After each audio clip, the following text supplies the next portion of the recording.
China को अगर रोकना है तो सिर्फ बॉर्डर पर नहीं, हर जगह फैलने से रोकना होगा।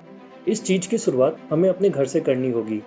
अब अगर आप सोच रहे हैं कि चाइनीज हमारे घर में कैसे, तो हम बता दें, हम चाइनीज प्रोडक्ट की बात कर रहे हैं। ये सुनने के बाद कुछ लोग देश प्रेम में ऐसा सोच रहे होंगे, बॉयकॉट करें चाइनीज प्रोडक्ट को पूरे तरीके से, और कुछ लोग हंस भी रहे होंगे ये सोचकर कि खुद भी चाइनीज आइटम यूज कर रहे हैं और चाइना को बॉयकॉट करने की बातें कर रहे हैं। जब हम चाइनीज प्रोडक्ट के बॉयकॉट की बात करते हैं तो इसको हम दो तरीके से डिवाइड कर सकते हैं। पहला वो जिनका रिप्लेसमेंट हमारे इंडियन मार्केट में है, बस हमें ध्यान देकर उन्हीं चीज़ों को खरीदना है जो इंडियन प्रोडक्ट हैं। दूसरा वो जिसके लिए हमें लॉन्ग टर्म स्ट्रेटजी बनाकर चाइनीज प्रोडक्ट को मार्केट से हटाना है। आइए जानते हैं कि चाइनीज प्रोडक्ट को बॉयकॉट करना कैसे है।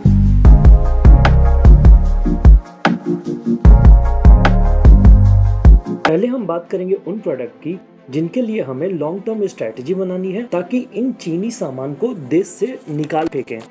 उसके पहले मेरा एक सवाल आप लोगों से, क्या हम आज के समय में अपना फोन अनलॉक कर अपने दोस्त को भी देते हैं?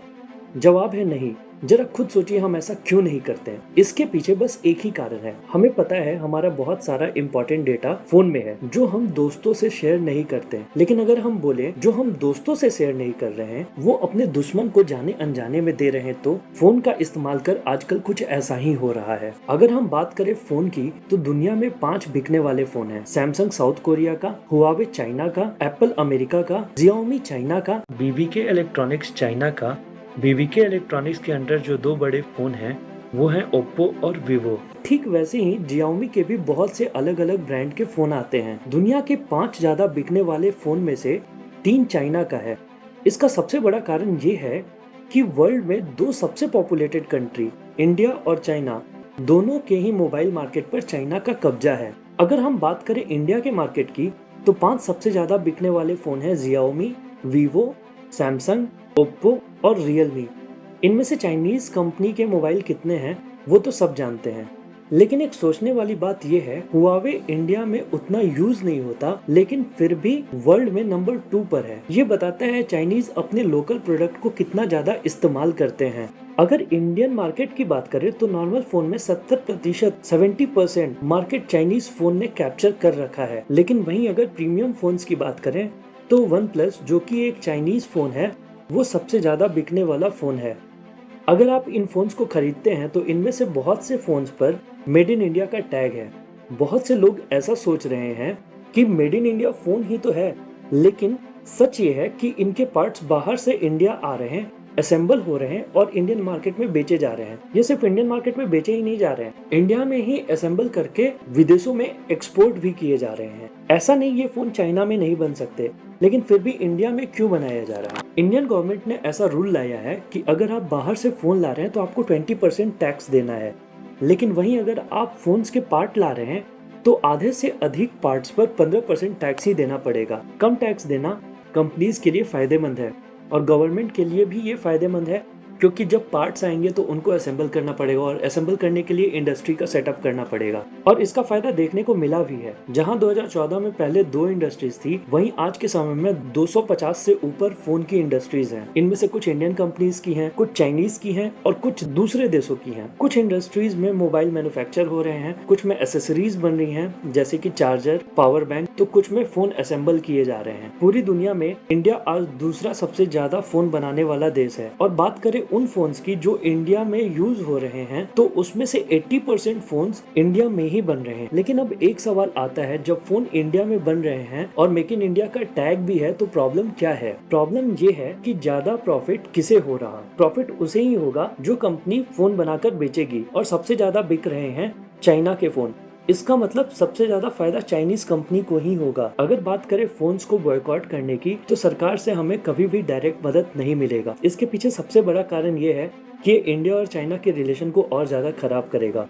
और सच बात ये भी है कि हम पूरे तरीके से बॉयकॉट कर भी नहीं सकते, लेकिन हम सरकार से ये उम्मीद जरूर कर सकते हैं कि इंडियन गवर्नमेंट कुछ ठोस कदम उठाए ऐसा हमें पिछले कुछ दिनों में देखने को भी मिला है। जैसे 59 चाइनीज एप्लीकेशंस को बैन कर दिया गया, जिनमें से एक टिकटॉक भी है। अगर सोनम वांगचुक सर की बात को माने तो अभी सॉफ्टवेयर बदलेंगे और 1 साल में हार्डवेयर। तो अभी बस एक ही चीज कर सकते हैं, वो है रिप्लेसमेंट ढूंढना। ये हमें सिर्फ फोन के लिए नहीं, साथ ही साथ एप्लीकेशंस के लिए भी करना है। जो भी चाइनीज एप्लीकेशन है उसका इंडियन रिप्लेसमेंट भी अवेलेबल जरूर है। अगर इंडियन नहीं है तो किसी और देश का ही अवेलेबल है। तो इस चीज को ध्यान में रखते हुए उन्हीं एप्लीकेशंस को डाउनलोड करना है जो या तो इंडियन हो या फिर किसी और देश का। एप्लीकेशन में दिया हुआ कोई भी डेटा स्टोर होता है कंपनी के पास। चाइनीज गवर्नमेंट का ये रूल है कि वो कोई भी डेटा किसी भी कंपनी से ले सकती है, तो हमारा डेटा सेफ नहीं है। दूसरा बात ये है, जब हम कोई एप्लीकेशन डाउनलोड करते हैं या उस एप्लीकेशन को इस्तेमाल करते वक्त कुछ खरीदते हैं उस एप्लीकेशन के अंदर, फायदा होता है उस एप्लीकेशन के मालिक को। इसका मतलब हम किसी न किसी तरीके से कोई न कोई चाइनीज कंपनी को फायदा पहुंचा रहे हैं। बात सिर्फ एप्लीकेशन के डेटा की नहीं है।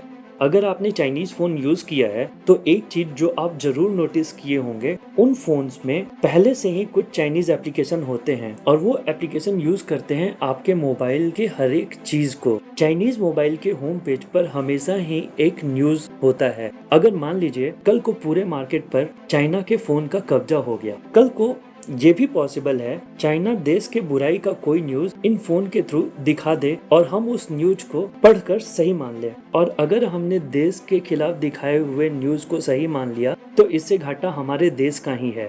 ऐसा नहीं है ये पहले नहीं हुआ। इसका सबसे बड़ा example Facebook Cambridge Analytica data scandal, जिसमें कैम्ब्रिज एनालिटिका ने फेसबुक से डेटा लेकर अमेरिका के इलेक्शन के वक्त कैंपेन चलाया। तो क्या ऐसा कुछ चाइना हमारे देश के खिलाफ इस्तेमाल नहीं कर सकता? ये तो हुआ सॉफ्टवेयर क्यों रिप्लेस करना है। अभी कुछ दिनों पहले इंडियन गवर्नमेंट ने इस चीज पर काम करते हुए एक बहुत ही अच्छा फैसला लिया है, जिसमें चाइना के 59 एप्लीकेशंस को बैन किया गया है। उनमें से टिकटॉक और भी बहुत सारे ऐसे एप्लीकेशंस हैं। ये तो हुआ सॉफ्टवेयर क्यों रिप्लेस करना है, लेकिन अभी भी दिमाग में एक सवाल है, हार्डवेयर कैसे रिप्लेस होगा? सबसे पहले चाइनीज फोन का अल्टरनेटिव ढूंढना होगा। ऐसे फोन जो सेम रेंज में उतने ही अच्छे हों लेकिन वो नॉन चाइनीज कंपनी के हों, जैसे सैमसंग साउथ कोरिया का, HTC ताइवान का, आसस ताइवान का, या फिर सोनी, नोकिया। लेकिन ये सारी कंपनीज विदेशी हैं। अगर कोई इंडियन कंपनी भी अच्छा फोन बनाती है तो वो पहला ऑप्शन होना चाहिए, जैसे माइक्रोमैक्स, लावा या कोई और। जब हम इनके फोन्स खरीदेंगे तो फायदा इन कंपनीज को होगा और उस फायदे से ये और अच्छा टक्कर चाइनीज फोन को दे पाएंगे। जो अभी इंडिया में 70% मार्केट चाइनीज फोन का है, वो हमें अगले 1 साल में कम कर देना है। चाइनीज फोन या प्रोडक्ट को बॉयकॉट करने का मतलब ये नहीं है जो भी प्रोडक्ट हमारे पास है उसको तोड़ दो, क्योंकि जब आप वो मेहनत की कमाई से खरीदे थे तो उसका फायदा चाइनीज कंपनी को हो चुका है। लेकिन ये ध्यान में जरूर रखना है कि अगली बार जब फोन खरीदे तो वो चाइनीज फोन नहीं खरीदें। बॉयकॉट करने का ये भी मतलब नहीं जिन दुकानदार के पास चाइनीज फोन है उनका दुकान तोड़ देना। दुकान तोड़ने से चाइना को नहीं, देश के लोग को नुकसान होगा। दुकानदार वही आइटम स्टॉक में रखता है जो आइटम ज्यादा बिकता है, तो हमें नॉन चाइनीज फोन को खरीदने की आदत डालनी होगी ताकि दुकानदार भी स्टॉक में नॉन चाइनीज फोन ही रखे। ये तो बात हुई एक आम जनता क्या कर सकती है। अब बात करते हैं गवर्नमेंट क्या कर सकती है। गवर्नमेंट कभी किसी कंपनी को बॉयकॉट नहीं करेगी, चाहे वो चाइनीज हो या फिर नॉन चाइनीज, लेकिन देश की जनता ये काम जरूर कर सकती है। दुश्मन का दुश्मन दोस्त होता है, तो गवर्नमेंट को इस बात का ध्यान रखते हुए उन देश से दोस्ती करनी होगी जो मोबाइल प्रोडक्ट्स बनाने के मामले में चाइना को टक्कर दे सकते हैं, जैसे ताइवान, वियतनाम या फिर south Korea. Non Chinese company को हेल्प करना होगा ताकि वो इंडिया में अपना इंडस्ट्री सेट कर सके।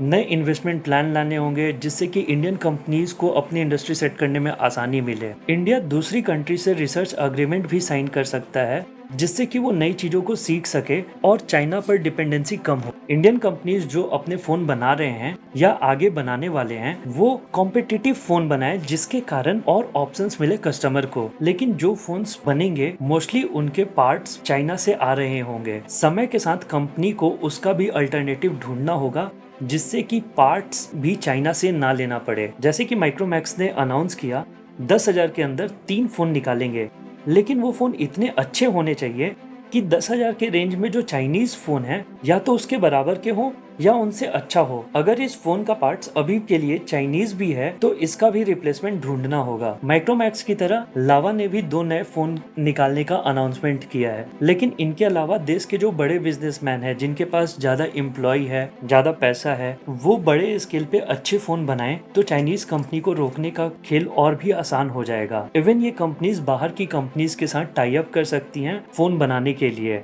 जैसे अगर बात करें Xiaomi जो कि चाइनीज कंपनी है, उसने ताइवान की फॉक्सकॉन कंपनी से टाई अप कर रखा है इंडिया में फोन बनाने के लिए। फॉक्सकॉन Xiaomi के अलावा आईफोन के साथ भी टाई अप कर रखी है। जब ये चाइनीज कंपनी किसी और देश की कंपनी के साथ टाई अप कर इंडिया में चाइनीज फोन बना सकती है तो इंडियन कंपनीज ऐसा क्यों नहीं कर सकती। जितनी जल्दी एक अच्छा इंडियन फोन इंडिया और वर्ल्ड के मार्केट में आएगा उतना ही अच्छा ये देश के लिए होगा। ये तो बात हुई मोबाइल की। ऐसे ही कुछ प्लानिंग की जरूरत उन सारे फील्ड्स में है जिसमें हम चाइना पर डिपेंडेंट हैं, जैसे प्लास्टिक, फर्टिलाइजर, फार्मा। इसके अलावा एक और जो ध्यान देने वाली बात है, जब भी कुछ नया सामान खरीदने जाएं उस पर रिसर्च कर लें ताकि कौन सा प्रोडक्ट इंडियन है या चाइनीज है या किसी और देश का है, उसके बाद ही खरीदें। कुछ भी खरीदने के पहले रिसर्च करना अपना काम है और ये जरूर करना चाहिए जिससे कि ज्यादा से ज्यादा हम इंडियन प्रोडक्ट्स ही खरीदें। रिसर्च करते वक्त ऐसा भी हो सकता है कि हमें लगे चाइनीज सामान सस्ता है इंडियन प्रोडक्ट से, और एक मिडिल क्लास फैमिली पैसे बचाने के चक्कर में सस्ता सामान खरीद भी सकता है, लेकिन इससे घाटा आपको, हमको और पूरे देश को ही है। इसलिए सबका साथ आना बहुत जरूरी है। एक बात तो श्योर है कि हम चाइना को बॉयकॉट एक दिन में नहीं कर सकते और एक इंसान से होगा भी नहीं। इसके लिए सब साथ आते हैं और सब साथ मिलकर बॉयकॉट करते हैं। अगर चाइना को बॉयकॉट करने का कोई और आइडिया आपके पास है तो कमेंट करके जरूर बताएं। आई होप ये वीडियो आप सभी को बहुत पसंद आया होगा। अगर हाँ तो लाइक, सब्सक्राइब और बेल आइकन को जरूर प्रेस करें। साथ ही साथ अपने दोस्तों से शेयर करें। बाकी के अपडेट्स और अगले वीडियो की जानकारी के लिए हमें फॉलो करें ट्विटर, फेसबुक और इंस्टाग्राम पर। लिंक्स डिस्क्रिप्शन में है। Thank you for watching.